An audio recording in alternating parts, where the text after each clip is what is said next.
Assalamualaikum warahmatullahi wabarakatuh. Bismillah, alhamdulillah, wassalatu wassalamu ala rasulillah Sayyidina Muhammad ibn Abdullah wa ala alihi wa ashabihi wa azwajihi wa zurriyatihi wa ahlil baitihi wa man tabi'ahum bi ihsanin ila yaumil qiyamah. Asyhadu an la ilaha illallah wahdahu la syarika lahu wa asyhadu anna Muhammadan abduhu wa rasuluhu la nabiyya ba'da. Qala Allah ta'ala fi kitabihil karim. Bismillahirrahmanirrahim. Tabbat yada abi lahabi wa tab ma aghna anhu maluhu wa ma kasab sayasla narun zata lahabi wa imra'atuhu hammalatal hatab fi jidha hablum min masad. Sadaqallahul azim. Para saudaraku terindah semuanya, dimanapun kita semua berada, semoga kita semua senantiasa diberikan oleh Allah Subhanahu wa taala kesehatan lahir wal batinah, diberikan kebahagiaan lahir wal batinah, diberikan kesejahteraan lahir wal batinah, dan diberikan umur yang panjang, umur yang barokah untuk senantiasa beribadah kepada Allah Subhanahu wa taala. Dan semoga kita semua bisa mengakhiri hidup yang fana di dunia ini dengan husnul khotimah. Para sahabatku terindah semuanya, pada video kali ini saya akan mencoba sedikit mengulas lagi secara sederhana tentang segala sesuatu yang terjadi di dunia perpolitikan Indonesia akhir-akhir ini. Oke, para sahabat, tentu kita akan mengangkat sebuah topik yang juga sedang hangatnya, yaitu bahwa ada beberapa hari yang lalu Presiden kita Pak Prabowo Subianto juga mengeluh tentang biaya demokrasi kita yang terlalu tinggi, yang sangat luar biasa tinggi, sehingga dia memunculkan sebuah wacana agar sebuah pemilihan itu akan khususnya pilkada yang dia usulkan untuk dikembalikan lagi kepada pemilihan calon kepala daerah pada tingkat DPRD kabupaten, kota, ataupun DPRD provinsi di kota yang bersangkutan atau di provinsi yang bersangkutan. Tidak diadakan lagi secara langsung sebagaimana pemilihan calon anggota legislatif ataupun pemilihan presiden dan wakil presiden pada yang lalu.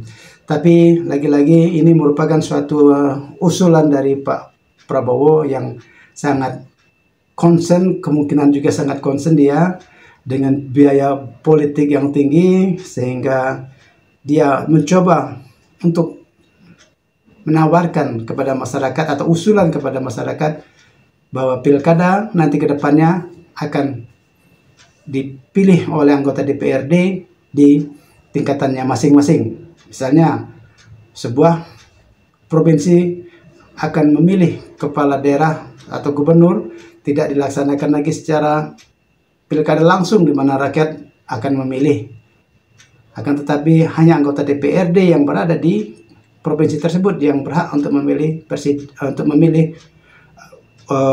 bupati, gubernur dan wakil gubernurnya.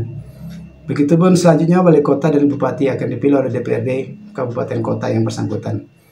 Dan mungkin sini akan saya sampaikan sebuah ulasan sedikit, sebuah cerita kembali ke belakang kita, bahwa sebenarnya apa yang dicita-citakan oleh reformasi kita, yaitu memberantas KKN, korupsi, kolusi, dan nepotisme, dan juga memberantas agar tidak tumbuh kembangnya sebuah dinasti politik daripada suatu keluarga yang terus menguasai satu daerah tersebut.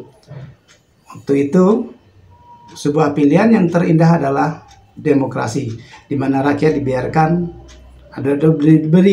keleluasan untuk memilih para calon dan pemimpinnya di daerah masing-masing, termasuk para anggota legislatif di daerah di tingkatannya masing-masing, termasuk presiden dan wakil presidennya yang juga dipilih secara langsung. Lagi-lagi ketika reformasi sudah berhasil, sudah berjalan hingga hari ini, ya sekitar 28 tahun yang lalu atau 1998 kita telah berhasil lolos dari singkarapan otoritarianisme dari pemerintahan Orde Baru.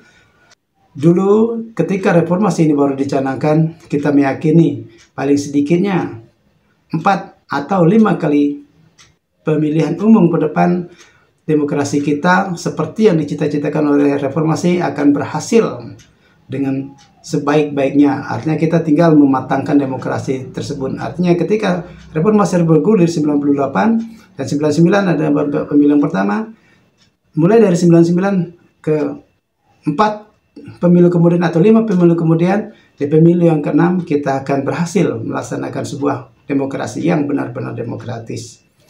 Kan tetapi kita melihat suatu kondisi yang berbeda di lapangan, bahwa kondisi dibajak oleh orang-orang yang tidak bertanggung jawab, bahkan demokrasi itu dibajak oleh orang-orang yang serakah terhadap kekuasaannya, yang hanya ingin memupuk dinasti politiknya dia saja, ditopang oleh orang-orang yang bersedia menjadi kaki tangan kroco-kroco dianya. Dan terakhir Pak Prabowo setelah 4 kali mengikuti pemilu sebagai presiden dan wakil presiden, sekarang beliau terpilih juga tetap berbiaya tinggi. Dan sayangnya lagi saya akan menyampaikan sebuah usulan kepada Pak Prabowo. Demokrasi kita yang seperti ini kami merasakan sudah cukup baik, sudah cukup berjalan pada tracknya. Akan tetapi ketika demokrasi ini dinyatakan sebagai berbiaya tinggi, ini demokrasinya itu akan tetap berbiaya tinggi. Karena bukan demokrasinya yang harus dibiayai, tetapi adalah orang-orang yang melaksanakan demokrasi itu yang otak-otaknya adalah otak-otak koruptif semua di sananya. Jadi saat ini para calon legislatif, para calon pemimpin kepala daerah di semua tingkatan, ketika dia ingin mencalonkan diri, tentu yang dipikirkan oleh mereka adalah sebuah amunisi keuangan yang cukup luar biasa. Karena selain daripada logistik-logistik yang real mereka harus penuhi seperti baleho dan dukungan pada dan sebagainya, kan tetapi juga adalah dukungan real dari masyarakat itu juga tidak terlepas daripada pundi-pundi rupiah yang dimiliki oleh para kandidat, baik kandidat legislatif maupun eksekutif di semua tingkatannya. Dan kita semua khususnya semenjak pemilu 2004 itu kita mulai merasakan ada money politik. Jadi demokrasi yang terindah itu adalah tahun 99, demokrasi di mana memang tidak berbiaya tinggi, kita masih bergembira dengan demokrasi. Akan tetapi begitu demokrasi berjalan hingga hari ini, ternyata demokrasi itu dipenuhi dengan money politik. Kalau Pak Prabowo mengajak kita kembali lagi ke era seperti dahulu, melalui channel YouTube ini saya menyatakan keberatan. Kita yang bermasalah itu bukan demokrasinya, tetapi adalah para penyelenggara demokrasi itu yang susah diatur ketika sudah berhubungan dengan uang, ketika sudah mempunyai kesempatan mengelola uang, sehingga dia berusaha untuk mengkorupsinya duit itu sendiri. Dan memang kita akui pemilu-pemilu maupun pilkada yang telah kita lalui memang sangat berbiaya tinggi, karena masyarakat yang dituntut adalah orang yang kaya, orang yang mempunyai kapital yang kuat. Sehingga kalau tidak kaya, jangan Anda bermimpi untuk bisa menjadi anggota legislatif, jangan Anda bermimpi untuk bisa menjadi pemimpin setingkat bupati, wali kota, ataupun gubernur, terlebih lagi presiden. Karena itu sangat mustahil untuk orang Indonesia yang saat ini yang sangat haus dengan pundi-pundi rupiah, karena tingkat kemiskinan masih cukup luar biasa tingginya. Jadi kalaupun pemilihan kepala daerah dikembalikan kepada anggota DPRD di kabupaten kota masing-masing ataupun provinsi masing-masing, ini tidak mengurangi daripada apa yang dinamakan dengan berbiaya tinggi. Ini hanya korupsinya atau spending money-nya untuk memilih kepala daerahnya itu terpusat kepada anggota DPRD provinsi itu sendiri. Kita bisa bayangkan kalau saat ini seorang wali kota menjadi wali kota dan wakil wali kota dengan menghabiskan anggaplah kata 300 miliar keseluruhan sehingga dia jadi. Akan tetapi ketika dia kelak dipilih oleh kepala daerah, dipilih oleh anggota DPRD kabupaten kota ataupun provinsi yang bersangkutan, tidak menutup kemungkinan dia pun akan dipojokin oleh anggota DPRD yang punya suara untuk memilih dia, dan mereka akan bergaining dengan harga yang mungkin cukup luar biasa. Mungkin sebagai sebuah misal, misalnya seorang anggota DPRD di kota, katakanlah di kota Jambi saat ini ada 45 orang. Ketika seorang wali kota akan dipilih, cukup mengamankan sebanyak 25 orang anggota DPRD.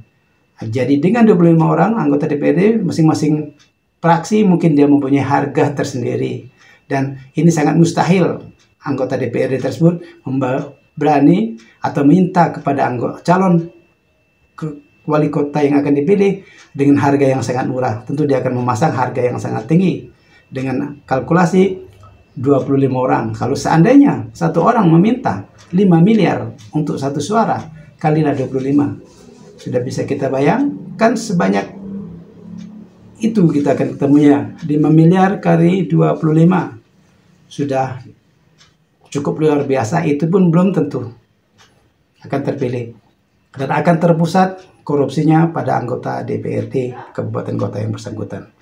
Dan sepertinya kita tak usah mengulang-ulang lagi luka-luka lama ketika kita berada pada era demokrasi kita diarahkan oleh sekelompok kekuatan negara, dan ketika kita sudah lepas dari otoritarianisme melalui reformasi tadi, sangat mirisnya, sangat anehnya kita akan kembali lagi ke suatu masa yang dulu pernah rame-rame kita tolak, yang dulu pernah rame-rame kita jungkirkan agar dia tidak berkuasa lagi. Sekarang kita akan kembali ke sana lagi. Coba, bagaimana Indonesia ini akan maju? Kita berputar-putar, setelah menghabiskan energi yang cukup luar biasa, ternyata kita kembali lagi ke titik nol.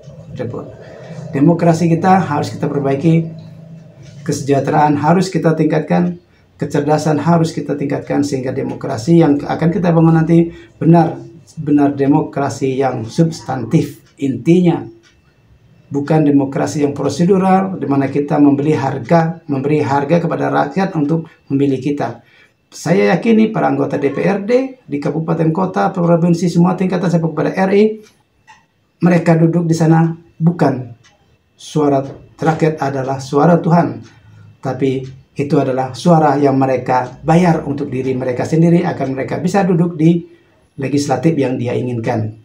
Jadi sekali lagi, mulai 2004 sampai dengan saat ini, pemilu yang kita laksanakan untuk memilih anggota legislatif maupun eksekutif di semua tingkatan termasuk presiden, itu bukan merupakan suara rakyat, adalah suara Tuhan. Jadi mereka duduk di parlemen bukan karena mereka dipilih oleh rakyat, akan tetapi karena mereka membeli suara rakyat. Kenapa mereka membeli suara rakyat? Karena rakyat tidak memberikan suaranya ketika rakyat tidak diberi sesuatu. Dan jadi ada barter yang terjadi sehingga mereka duduk di anggota parlemen.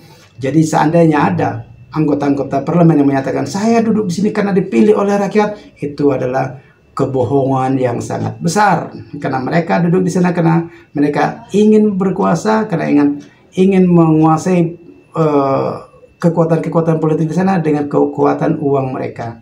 Jadi rakyat memilih Anda yang duduk di anggota DPRD semua tingkatan dan juga DPR RI termasuk DPD, itu karena Anda membayar suara rakyat. Karena Anda ingin Anda duduk di sana, makanya Anda memberi rakyat uang akan memilih Anda. Jadi kalau itu memang yang Anda inginkan, ya silakan Anda bekerja. Kalau memang nasionalisme Anda tinggi dengan modal finansial yang Anda miliki, Anda mengkapitalkan suara rakyat menjadi dukungan kursi Anda dengan memberikan uang, itu terserah bagaimana cara Anda. Tapi ketika duduk di sana, berfungsilah sebagai seorang negarawan yang memang ingin mensejahterakan rakyat dan memang mengatasnamakan rakyat, meskipun kita mengetahui bahwa rakyat tidak pernah memberikan suaranya secara gratis. Karena rakyat pun saat ini sudah pragmatis, rakyat pun sudah berusaha, sudah beralih dia menjadi kapitalis kecil-kecilan, yaitu ketika Pesta demokrasi berjalan, rakyat kita berusaha untuk mengkapitalkan hak pilih mereka menjadi pundi-pundi rupiah, meskipun jumlahnya tentu jauh berbeda. Jadi, kalaupun nanti Pak Prabowo dan parlemen lainnya menyetujui kembali lagi pemilihan kepala daerah di DPRD kabupaten kota ataupun provinsi yang bersangkutan, ini tidak mengurangi daripada suatu biaya politik yang tinggi. Karena mentalitas Indonesia saat ini adalah mentalitas yang koruptif dan pragmatis, dan juga ke tingkat kemiskinan kita, cara berpikir kita masih terlalu miskin. Mungkin sebuah contoh kecil yang bisa kita ambil adalah Pilkada Jakarta, pemilihan gubernur dan wakil gubernur.